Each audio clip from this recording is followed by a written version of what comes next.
안녕하세요. 오늘도 사연살롱을 찾아주셔서 감사합니다. 임신 5개월 차에 접어든 새댁이에요. 한창 태교에 힘써야 할 때임에도 불구하고 저는 얼마 전에 막장 드라마를 한 편 찍었답니다. 물론 결론은 해피엔딩이었죠. 하지만 막장 드라마의 여주인공이었던 저희 시어머니한테는 세상에 둘도 없는 새드엔딩이었을 거예요. 때로는 누군가의 기쁨이 또 다른 이의 슬픔이 되기도 하니까요. 저와 남편은 입사 동기예요. 나이는 남편이 1살 많지만 입사 연도가 같아서 처음부터 우리는 말을 트고 지냈어요. 오피스 드라마에서 동기사랑 나라사랑이라는 말이 심심치 않게 나오는 것처럼 사회생활을 할 때 동기가 많이 도움이 되더라고요.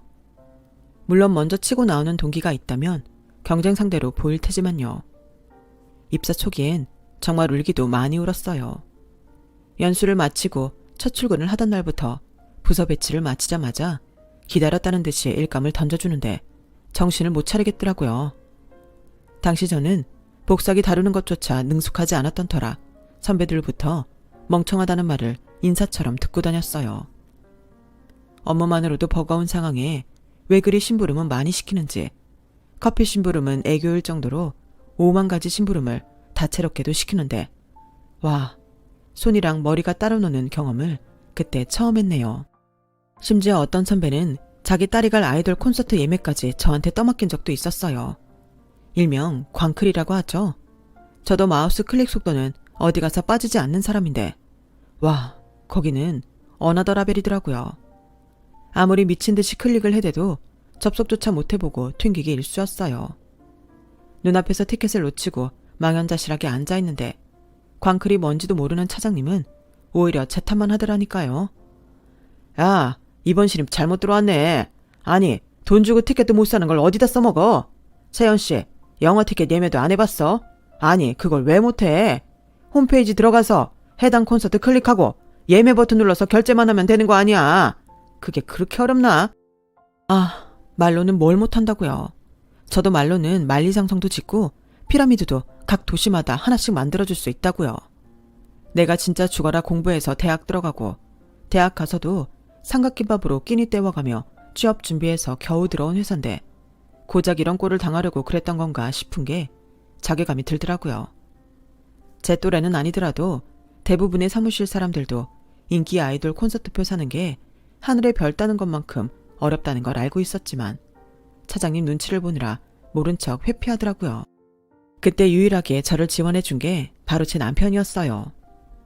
차장님, 저희는 아직 입사원서에 인기도 안 마른 신입이잖아요. 차장님한테 간단한 것도 저희한테는 대입 수능만큼 어렵습니다. 그런 의미에서 차장님이 시범을 한번 보여주시면 어떨까요? 은근슬쩍 차장님을 띄워주는 것 같으면서도 네가 한번 해봐라 이놈아. 딱 요런 신보가 담긴 말이었죠. 신입이 이렇게 말하는데 차장 입장에서 가오가 있지 싫다고 하기도 뭐한 그런 상황이었어요. 울며 겨자 먹기로 차장님은 모니터 앞에 앉았고 남편이 말한 걸그룹 콘서트표 예매에 도전했죠. 어떻게 됐냐고요? 홈페이지 들어가서 로그인도 못하고 끝났습니다. 아, 그때 차장님 얼굴이 정말 볼만했다니까요. 동공 지진이 와서 멍하게 모니터만 바라보고 있는데 어찌나 멍청해 보이던지 자기도 당해보니 만만치 않은 일이었다는 걸 깨달은 차장님은 이후 다시는 그런 심부름을 부하 직원한테 시키지 않았어요. 정규씨, 고마워. 역시 믿을 건 동기밖에 없다니까. 근데 그렇게 우아하게 한방 먹이는 기술은 어디서 배운 거야? 그런 거 가르쳐주는 학원이 있으면 나 당장 등록한다. 그건 안 되겠는데. 실은 말이야. 그거 우리 엄마를 보고 배운 기술이야.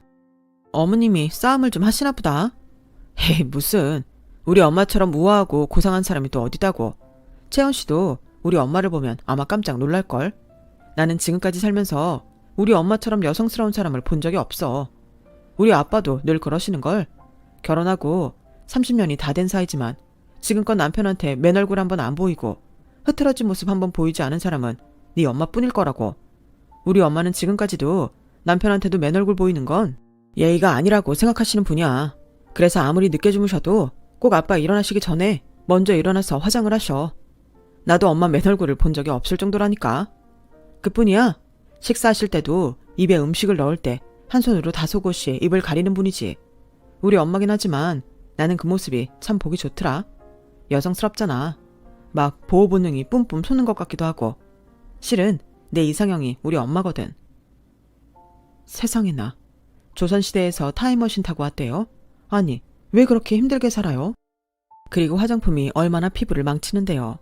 그걸 쉴 틈 없이 바르고 살다니. 모르긴 해도 본판이 많이 상하지 않으셨을까 심히 걱정이 되더라고요.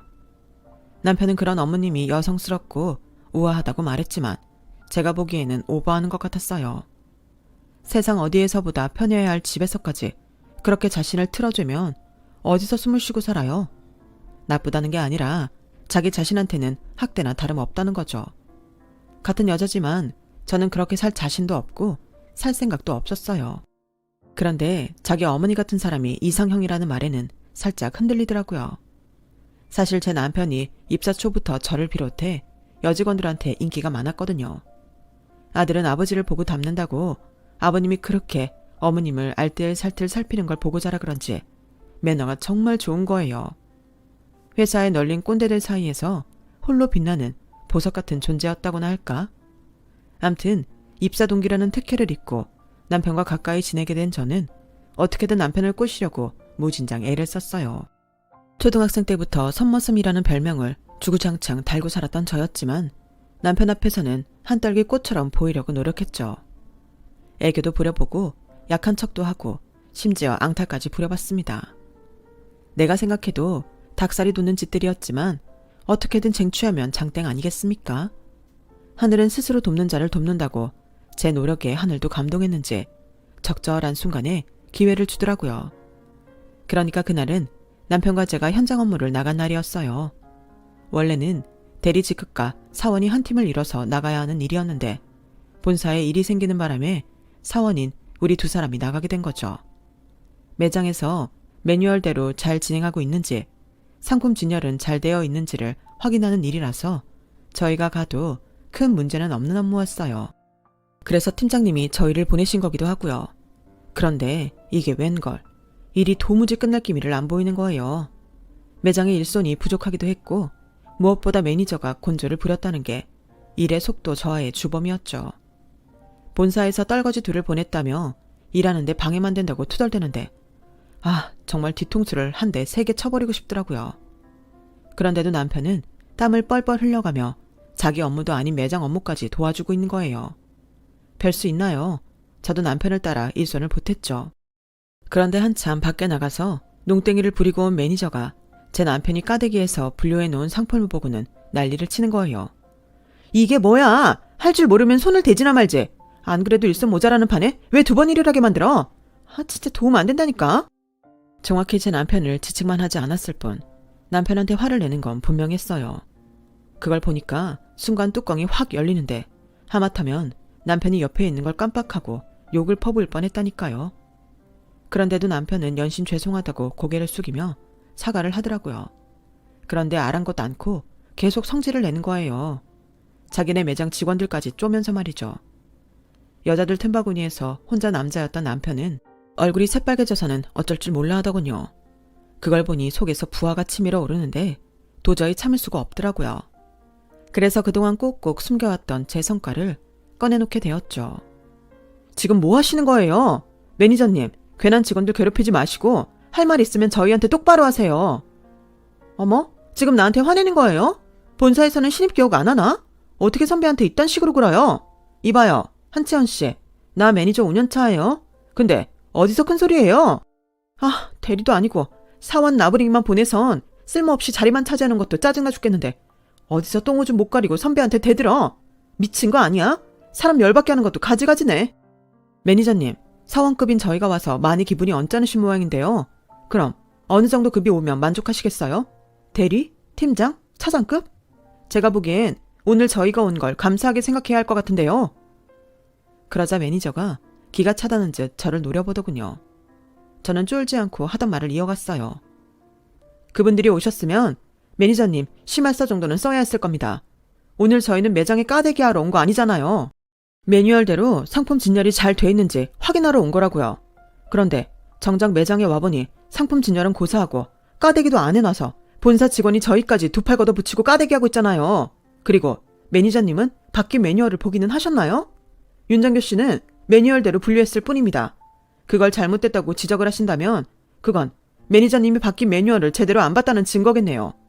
업무 관리를 해야 할 사람이 새 매뉴얼 숙지도 안 한 채 부하 직원들한테 일을 시킨다? 그것도 본사 직원까지 손을 보태는 상황에 자기 혼자 근무지를 이탈한다는 건 있을 수가 없는 일이죠. 내 말이 틀렸습니까? 방금 전까지 기세등등하던 매니저는 꿀먹은 벙어리처럼 입을 꾹 다물었어요. 제 말을 알아들으셨다면 당장 윤정교 씨한테 사과하세요. 그리고 오늘 자정까지 무슨 수를 써서라도 DP 완벽하게 해놓으세요. 저희가 다시 와서 확인할 때도 이 상태라면 저 바로 팀장님께 보고 올릴 겁니다. 아셨어요? 결국 매니저는 남편한테 사과를 했고 우리는 매장을 나올 수 있었어요. 그 순간에는 너무 화가 나서 막 질렀는데 집에 돌아오고 나니 정신이 확 들더라고요.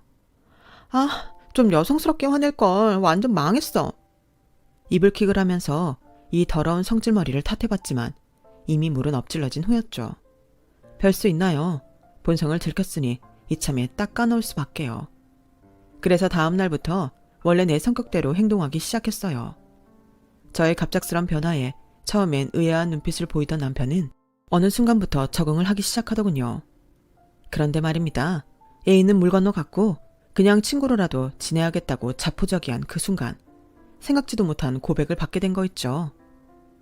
그동안 나도 몰랐는데 내 이상형이 터프한 여자였나 봐. 그날 매장에서 채원 씨가 나 대신 화내는 거 보면서 심장을 콱 움켜쥐는 것 같더라고. 그게 무슨 감정일까 한참을 고민해봤는데 이제 알 것 같아.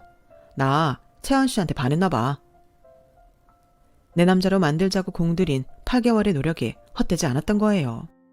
포기하려던 순간에 일생일대 대열을 낚은 저는 각 부서마다 뛰어다니며 자랑을 하고 싶을 만큼 승리감에 도취해 있었어요. 이것들아, 니들이 침 흘리던 그 남자가 내 남자가 되었다. 이러면서요. 역시 노력하는 자를 이길 순 없다는 당연한 진리를 새삼 깨달으며 남편과의 비밀 연애를 시작하게 되었답니다. 남편과 연애를 하는 내내 남편은 자기 엄마 자랑을 끊이지 않고 했어요. 우아한, 고상한, 아름다운, 현명한이라는 수식어는 마치 자기 엄마를 위해 존재하는 것처럼 수시로 바꿔가며 갖다 붙였죠. 하도 귀에 딱지가 않도록 들어서 내 눈으로 그 실체를 확인하고 싶다는 생각마저 들었어요. 그리고 드디어 그날이 오게 되었죠. 3년간의 연애 끝에 결혼을 하기로 했거든요. 처음 시댁에 인사를 드리러 가던 날, 저는 마치 소개팅 나가기 10분 전처럼 기대감에 부풀어 있었어요.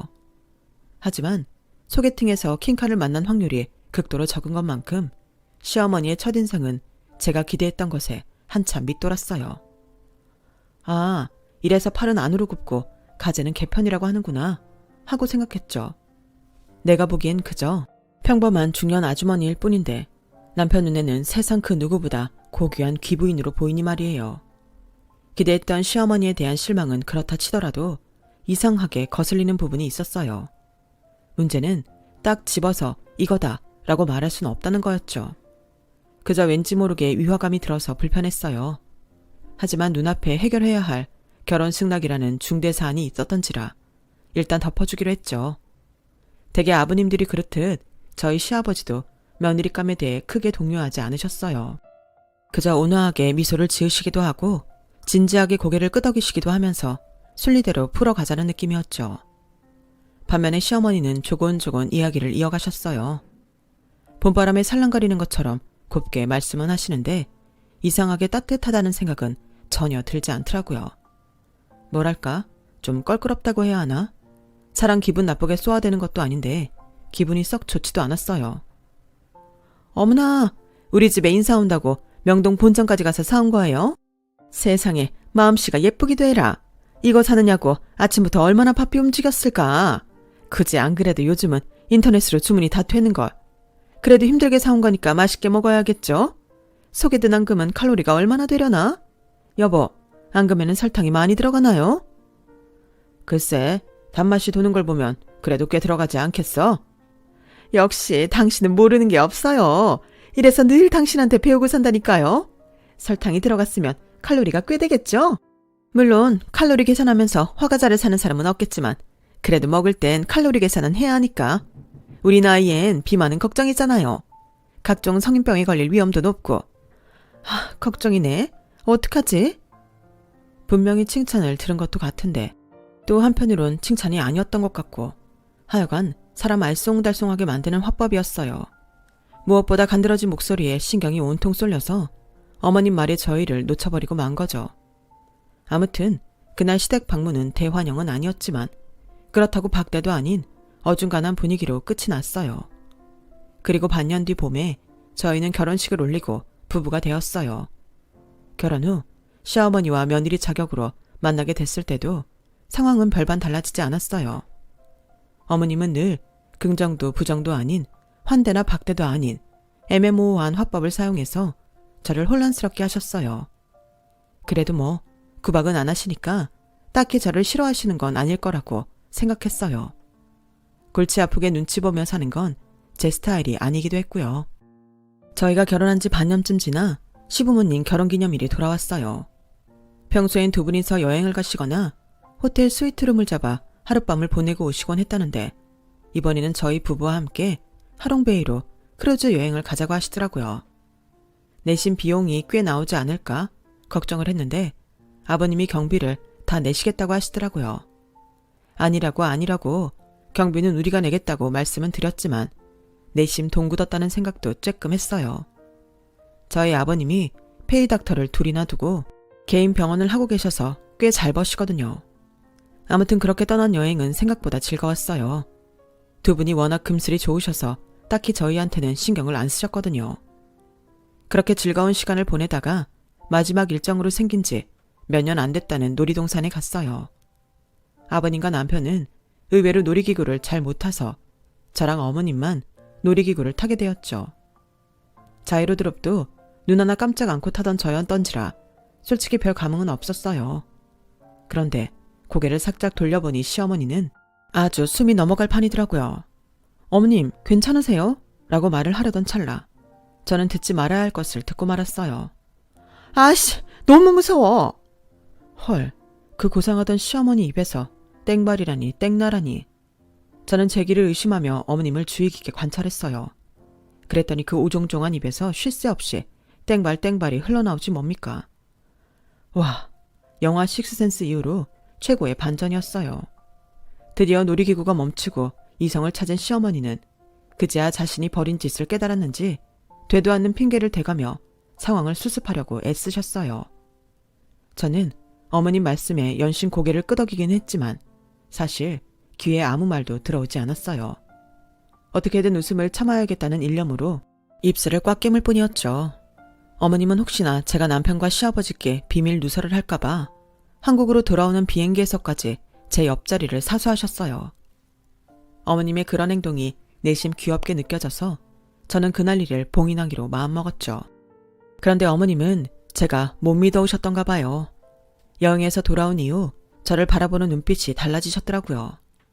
처음엔 저를 주시하고 살피시는 것 같다가 언젠가부터는 마치 제가 남편한테 그랬던 것처럼 들킨 김에 본색을 드러내시더라고요. 아버님과 제 남편이 있을 때는 안 그러시는데 저랑 둘이 있을 때면 마치 딴 사람이 된 것처럼 사납고 싸늘하게 변하셨어요. 갈굼은 기본이고 카랑카랑한 하이톤 목소리로 제게 고리치기 일쑤였죠. 신기한 건 이제야 어머님이 제 옷을 입으신 것처럼 편해 보이더라는 거예요. 그리고 그제야 제가 처음 시댁을 찾았던 날 느꼈던 위화감의 정체를 알 수 있었죠. 본 모습을 숨기고 순정적이고 우아한 아내 코스프레를 하려니 얼마나 불편하셨겠어요. 그 불편함이 제게 위화감으로 와닿은 게 아닌가 싶더라고요. 제게 실체를 들킨 시어머니는 시간이 갈수록 제게 막대하기 시작했어요. 사사건건 다른 집 며느리와 비교를 하는 건 기본이고 제 친정 부모님까지 들먹이며 자존심을 짓밟고 성질을 부려댔죠. 참다 더는 안 되겠다 싶어서 남편한테 모든 사실을 털어놓았어요. 그랬더니 남편이 뭐라는 줄 아세요? 자기 엄마는 그럴 사람이 아니래요. 되려 저만 착한 시어머니를 상대로 중상모략하는 못된 며느리 취급을 하는 거 있죠. 그때부터 남편은 제가 시어머니 얘기만 꺼내면 귀를 닫고 짜증부터 냈어요. 그 바람에 혼자서 벙어리 냉가슴 앓으며 시어머니의 폐악질에 몸도 마음도 병들어가던 어느 날 미국에 사는 고모가 잠깐 한국에 온다는 연락을 받았어요. 고모는 학창시절 껌 좀 씹던 문제아로 그 나이에 미국으로 도피 유학을 갔을 정도로 집안에서 내놓은 자식이었어요. 당시만 해도 저희 친할아버지가 사업을 크게 하셔서 고모는 돈 걱정 없이 해외 생활을 할 수 있었죠. 하지만 세월이 흐르고 할아버지가 하시던 사업이 사양길로 들어서자 상황은 달라졌어요. 사업 실패로 할아버지는 술과 노름에 빠지셨고 결국 남은 재산을 탈탈 털어드시곤 세상을 떠나셨거든요. 남은 가족들은 하루아침에 길바닥에 나 앉다시피 했고 저희 아빠가 대학을 졸업하고 회사에 취직하고서야 집안에 고정 수입이 들어오게 되었죠. 그래도 고모는 고생을 덜한 편이었어요. 미국 유학 중에 만난 프랑스인이랑 결혼해서 돈 걱정 없이 남편 그늘에서 살았으니까요. 그렇게 10년 가까이 미국과 프랑스를 오가며 결혼 생활을 했던 고모는 이혼을 하게 되었어요. 이혼을 하면서 프랑스 법에 따라 남편 재산의 반을 위자료로 받은 고모는 미국에 정착을 해서 살고 있어요. 현재는 LA에서 한인 학생들 하숙을 치며 살고 있죠. 사람을 두고 하는 일이 아니다 보니 제 결혼식 때도 한국에 올 수 없었는데 이번에 2주 정도 시간이 돼서 온다고 하더라고요. 근 5, 6년 만에 한국에 돌아온 고모는 하나뿐인 조카 결혼식에도 못 온 게 미안하다며 선물을 잔뜩 사오셨어요. 저희 부부 선물뿐만 아니라 저희 시부모님 선물까지 챙겨오셨더라고요. 오랜만에 만난 고모와 밤새도록 수다를 떨던 저는 결혼하니까 행복하냐? 라는 고모의 말에 참았던 울음을 터뜨렸어요. 고모, 나 정말 우리 어머님 때문에 피 말라 죽을 것 같아. 아, 내가 너무 억울하고 우라통이 터져서 살 수가 없다고. 이거 봐, 답답할 때마다 주먹으로 가슴을 얼마나 쳤는지 시커멓게 멍이 다 들었다니까. 나 이러다 정말 제명까지 못 살 것 같아. 이런 망할 게 다 있나? 어디서 남의 집 귀한 딸을 잡으러 들어? 가자. 고모가 네 시엄마인지 시엠인지 머리카락을 죄 뜯어줄 테니까. 가자고. 아, 내가 내 갯돈 들고 도망간 친구 때문에 뚜껑 열린 이후로 29년 만에 속에서 불이 다 나네. 뭐해? 앞장서지 않고. 제 눈으로 확인하지는 못했지만 어릴 때부터 고모에 대한 흉흉한 소문은 익히 들어온 저였기에 고모가 자리를 박차고 일어나자 덜컥 겁부터 났어요. 고모, 정말 우리 시어머니 머리채 잡으려고? 그럼 나 이혼해야 되는 거야? 난 우리 그이 너무 사랑하는데. 시어머니는 밉지만 남편이 너무 좋았던 저는 똥마려운 개처럼 낑낑대고 있었어요. 그랬더니 고모가 목젖이 보이도록 크게 웃으며 그러더군요. 아우, 이놈의 지지배야. 아무렴 이 고모가 하나뿐인 내 조카를 이혼녀 만들겠니? 네가 하도 속상해하니까 쇼 한번 쳐본 거야. 그리고 네 시어머니처럼 고상 떨면서 뒤로는 사람 잡는 인간들은 그렇게 상대하는 게 아니야. 너도 알지? 이 고모가 한때 껌 좀 씹었던 거. 타국에서 차별받으며 살다 보니 주먹보다는 요 머리랑 입으로 싸우는 기술이 잔뜩 늘었지 않겠니? 고모가 너한테 피해 안 가게 제대로 혼내줄 테니까 일단 시어머니 보고 좀 만나자 그래. 나 왔단 말은 말고 네가 밥 사드린다고 나오시라고 공손하게 얘기해놔. 나머지는 고모가 알아서 해줄 테니까. 고기도 먹어본 사람이 잘 먹는다고 싸움 깨나 하고 자란 고모라서 그런가 믿음이 가더라고요. 그래서 시어머니한테 전화해 브런치 잘하는 카페가 있으니 잠깐 나오시라고 했어요. 고상 떠는 거 좋아하는 어머님이 꿈뻑 죽는 게 그놈의 브런치였거든요. 통화를 마친 저는 얼른 씻고는 고모와 함께 약속 장소로 향했어요. 토요일이라 차가 막힐 걸 예상하고 나와서 그런가 약속 시간보다 40분이나 일찍 도착했어요.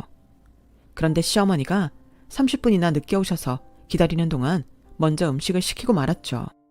한창 손님들 북적일 시간에 주문도 않고 자리만 차지하고 있을 수는 없었으니까요. 식사를 마친 고모가 잠시 화장실에 간 사이에 잔뜩 치장을 한 시어머니가 카페 안으로 들어오셨어요. 그리고는 테이블 위에 놓인 빈 그릇을 보시고는 다짜고짜 화부터 내시더라고요. 네가 그럼 그렇지. 그 몇 분을 못 기다려서 시애미도 오기 전에 밥을 처먹었니? 그게 목구멍으로 잘 넘어가디? 이래서 며느리는 가정교육 제대로 받은 여자를 들여야 한다는 거야. 아우, 우악스럽게 많이도 처먹었다. 네가 사람이니 돼지니? 창피하지도 않아? 제 얼굴을 보자마자 못된 말부터 쏟아내는 시어머니를 보자 저도 모르게 주눅이 들어 어깨가 움츠러졌어요. 제가 원래 이렇게 소심한 사람이 아닌데 그동안 시어머니한테 하도 당해서 그런가 파블로프의 개처럼 냉랭한 어머니 목소리에 바로 반응이 오더라고요. 그런데 그때였어요. 화장실에서 나와 저희 테이블로 걸어오던 고모가 눈에 쌍심지를 켜고는 그러지 않겠어요. 너 명자 맞지? 장명자. 이 나쁜 거사. 내 갯돈 들고 튀더니 뒤지지도 않고 여지껏 잘도 살아있었구나. 순간 고개를 돌려 고모의 얼굴을 확인한 시어머니는 얼굴이 백지장처럼 하얗게 변했어요. 그리곤 겁에 질린 표정으로 슬슬 뒷걸음질을 치기 시작했죠. 그러자 고모가 달려들어 어머니 머리채를 잡아쥐었어요. 이게 어디서 또 도망을 치려들어. 여고 시절부터 개구멍 하나는 기가 막히게 타더니 그 버릇 여전하다. 야, 세상 참 좁지? 어떻게 네가 내 조카 시어머니가 됐니? 내가 결혼식을 못 온 게 너한텐 다행이었겠구나. 그날 나 봤으면 지금 이렇게 멀쩡히 살아 돌아다니지도 못했을 텐데 안 그러냐? 이거 놓고 말하세요. 교양 없이 뭐 하는 짓이에요. 누가 저 좀 도와주세요. 그 와중에도 목소리를 깔며 고상하게 도움을 청하는 시어머니를 보니 웃음이 나서 죽는 줄 알았어요. 효녀 꿀값다는 것 좀 봐라. 목구멍에서 힘 빼 이거 사. 잠꼬대도 욕을 하던 애가 어디서 고상한 척 쇼를 해? 아쭈, 눈에 힘 풀어라. 포크로 눈깔 확 쑤셔버리기 전에. 그러자 시어머니도 더는 못 참겠는지 본색을 드러내며 고모의 머리채를 잡아주었어요. 아, 미친 게 지가 아직도 의정부 흑장민 줄 아나? 나이도 나보다 1살 어린 게 어따 대고 반말이야. 누가 그래? 내가 1살 어리다고. 너 빨은 맞잖아. 왜 거짓말을 해? 네 눈에는 내가 아직도 네 책가방 들던 따까리로 보이는 모양인데 사람 잘못 봤어. 나 병원장 사모님 된 지 꽤 됐거든. 니까 건 내 남편 전화 한 통이면 당장 구치소에 쳐넣을 수도 있어. 왜 이래? 그놈의 갯돈 좀 가져간 게 무슨 대수라고. 고소해도 증거가 없어서 너 그 돈 못 받아. 모르긴 해도 공소시효도 한참 지났을걸? 싸움을 싸고 앉아있네. 누가 법으로 싸운댔냐? 내가 잘난 네 남편 찾아가서 주둥이 몇 번 털면 해결될 일을 내가 왜 돈 들어가며 법으로 싸워. 그뿐이니 병원 홈페이지에 네 실상 까발리는 글 한번 올리면 바로 게임 끝나는 거야. 난다긴다 하던 연예인도 폭로글 하나에 인생 나락으로 떨어지는 건 못 봤니? 증인이 없다고? 그때 너랑 동거하던 광수 오빠 내가 불러서 삼자대면 한번 할까? 네가 내 갯돈 들고 튀면서 광수 오빠 금반지도 들고 튀었다며. 그 오빠가 아직도 네 얘기 나오면 이를 박박 간다. 그거 그 오빠네 엄마가 유일하게 남긴 유품이거든. 그래, 어디 한번 해보자. 너랑 나 둘 중에 누가 이기는지. 병원장 참으라. 가진 게 많아서 잃을 것도 많으시겠어? 채연아, 네 시아버지 병원 이름이 뭐랬지? 그러자 갑자기 어머님이 손에 쥐고 있던 고모 머리카락을 공손히 놓더니 바닥에 무릎을 꿇고 싹싹 빌기 시작했어요. 장미야, 미안해. 내가 죽일년이다. 친구 사이에 그러면 안 되는 건데 내가 잠깐 헷가닥했었나 봐. 나 결혼 전에 남자랑 동거한 거 우리 남편이 알면 그날로 이혼이야. 내가 너 하라는 대로 다 할게. 돈을 달라면 돈을 주고 땅을 달라면 땅으로 줄게. 그러니까 제발 내 남편한테만은 비밀로 해줘. 응? 그래도 한때 우리가 친구였잖니. 제발 부탁이다, 장미야. 이거사, 사과는 내 조카한테 먼저 해야지. 네 며느리가 종이냐? 툭하면 불러다가 일부려 먹고 고맙다는 말은커녕 애 가슴이 시커멓게 멍이 들도록 괴롭혀야 되겠냐고. 네가 그러고도 할머니 될 자격이 있냔 말이야. 왜? 몰랐니? 네 며느리 임신 8주 차란다. 못된 시어머니 때문에 하마터면 네 손주가 세상 빛도 못 보고 떠날 뻔했단 말이야. 내 갯돈이야 돈으로 갚으면 그만이지만 네 손주 잘못됐으면 그 어린 목숨 뭘로 갚으려고 그랬니? 제발 나이 처먹었으면 인간답게 좀 살아라. 없을 땐 없어서 남의 거 훔치고 살았다지만 이젠 가진 것도 많잖니. 그럼 남의 가슴에 비수 꼽으면서 뺏지는 말아야 할 거 아니야. 나 긴 말 않는다. 내 조카한테 제대로 사과하고 이 시간 이후부터 내 조카 괴롭히지 마. 혹여 나 미국 돌아간 다음에라도 내 조카한테 싫은 소리 한마디라도 했다간 나 당장 네 남편 병원 쳐들어갈 거니까 알았어? 고모 때문에 얼떨결에 임신 사실을 알리게 된 저는 나도 모르게 손으로 배부터 감싸 안았어요. 그러자 시어머니가 코끝을 시큰거리며 제게 사과를 하더군요. 솔직히 아직은 그 사과를 받아들이고 싶지 않았지만 고모와 시어머니의 싸움을 흥미진진하게 바라보던 카페 손님들의 뜨거운 눈빛에 은근슬쩍 사과를 받아주고 말았어요. 그리곤 고모와 시어머니를 끌고 도망치듯 카페를 나왔죠. 제가 정말 좋아하던 카페였는데 이제 다시는 못 갈 것 같아요. 그날 무지하게 쪽을 팔았으니까요. 사람들 앞에서 막장 드라마 한 편을 제대로 찍고 온 다음 날 고모는 급하게 일이 생겨서 서둘러 미국으로 돌아가셨어요. 학창시절부터 사건을 쓰나미처럼 몰고 다니던 고모는 이번 한국 방문에도 어김없이 큰 사건을 만들곤 홀로 유유히 한국을 날아버린 셈이죠. 그렇게 호련히 갔다가 바람처럼 가버린 고모 덕분에 저는 생각지도 못한 선물을 받게 되었어요. 어머님이 당신 소유의 건물 중 상가 하나는 제 명의로 해주셨거든요. 고모한테 훔쳐갔던 돈을 30년 이자를 쳐서 갚는 거라고 하시면서요. 고모가 그러라고 하셨다나요? 그리고 어머님은 이번 일을 계기로 지난 30년간 쓰고 살아온 가면을 벗으셨어요. 이제는 남편 눈밖에 나지 않으려고 발발거리고 살지 않겠다시며 생얼로 아침 햇살을 벗고 사시겠다고 하네요. 아버님은 적잖이 놀라신 것 같지만 말이에요. 뒤늦게 제 임신 사실을 전해들은 친정, 그리고 시부모님 덕분에 저는 요즘 왕비 대접을 받으며 살고 있어요. 아버님은 벌써부터 아직 태어나지도 않은 손주 바보가 되셔서는 퇴근길마다 손에 유아용품을 하나씩 사들고 오세요. 제 남편과 서로 경쟁이라도 벌이듯 사다 나르는 통에 벌써부터 아기 방에는 한 살림이 가득 차려져 있답니다. 비온 뒤 땅이 굳는다고 비록 시어머니와 볼 거 못 볼 거 다 본 사이지만 그래도 가족이니까 지난 날은 잊고 다시 시작해보려고 합니다. 저희 어머님도 삶이 좀 편안하시길 바라고요. 지금까지 제 사연을 들어주셔서 감사드려요. 건강하시고 행복들 하세요. 여러분, 사연 댓글에 응원과 현명한 조언 부탁드려요. 좋아요와 구독은 저에게 큰 힘이 됩니다. 오늘도 좋은 일 가득하세요.